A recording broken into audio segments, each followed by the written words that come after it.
On Christmas night, when city streets glow with lights and songs of celebration rise from warm homes, there are still corners of life immersed in darkness, darkness of hunger, cold, and loneliness. In those places there are no Christmas trees, no glittering gifts, only bodies curled along sidewalks, eyes worn down after long days spent collecting plastic bottles, selling lottery tickets, wandering without knowing where they will sleep tomorrow. It is precisely in such moments that the Master, together with the Thất Bảo companions, quietly entered the night. There was no noise, no display. They did not come to bestow charity, but to bow low, to look directly into human suffering with eyes of compassion. Their presence itself was a gentle reminder of the Dharma. To relieve suffering, one must first dare to touch suffering. That night, through the humble offering of pharmacist Na Phạm, a lay supporter of Sailor Root Temple in Maryland, along with the Thất Bảo companions and the Bảo Volung family, more than 200 meals and over 300 small envelopes were placed directly into the hands of the homeless, bottle collectors and impoverished lottery vendors on the streets of Biên Hòa. But numbers alone cannot express the true meaning of this act. What was given was not merely food or money, but recognition that these lives exist, that their suffering has been seen and held with care. There were trembling hands receiving warm meals. There were eyes reddened with tears, surprised by gentle voices asking after them for the first time in a long while. Frail bodies bowed repeatedly in gratitude, as if afraid that if they did not say thank you, the warmth might vanish into the cold night. In those moments, the boundary between giver and receiver grew thin. Everyone understood that with one turn of impermanence, those places could easily be reversed.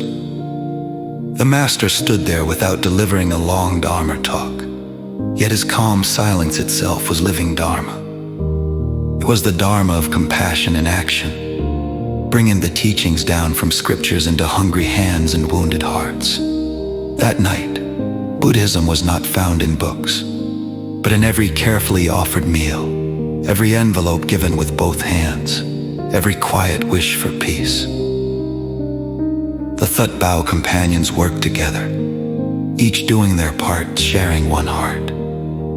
No one complained of fatigue, though the night was late. No one claimed merit, though the work was heavy. When the heart is full of love, the body naturally knows how to endure. In their eyes there was no pity, only companionship. Not I help you, but we are walking through this suffering together. On the streets of Biên Hòa, where headlights swept across, lives huddled along the sidewalks. That Christmas took on a different meaning. It was no longer the celebration of a single religion, but a celebration of humanity. When someone hungry is fed, when someone cold is warmed, Christmas is truly present. When compassion is offered without discrimination, the spirit of Buddhism and the spirit of humanity beat as one. Some forms of suffering cannot be resolved with a single meal. Some wounds cannot be healed with a small envelope. But the Buddha taught that even one ray of light can dispel great darkness. For someone at the very bottom of despair, knowing they have not been forgotten can be enough to live one more day. And sometimes, living one more day is enough to keep suffering from consuming them entirely.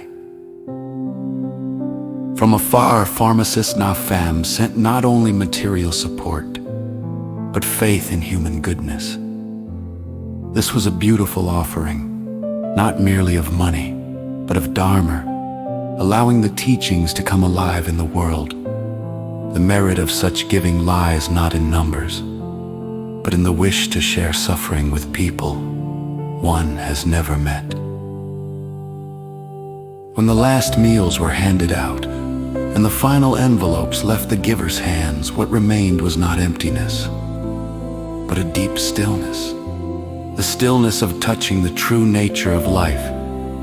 Everyone suffers, and everyone needs one another. In that stillness, the light of the Dharma appeared clearly, not dazzling, but warm and enduring. When the group departed, the people remained on their familiar sidewalks, yet perhaps a small flame had been lit in their hearts. And in the hearts of those who gave, another flame burned as well.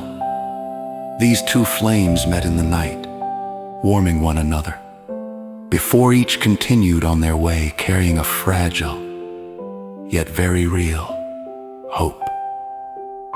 The Buddha taught that relieving one person's suffering is planting a seed of awakening. On that Christmas night, many seeds were planted on the streets of Biên Hòa. Some may sprout immediately, others in time, but all were placed into the earth with sincere love. And perhaps that is the deepest meaning of this act, not to remember how much we gave, but to remind ourselves that in a world still full of suffering, compassion can become light. That light belongs to no one, and yet anyone may kindle it, simply by opening their heart.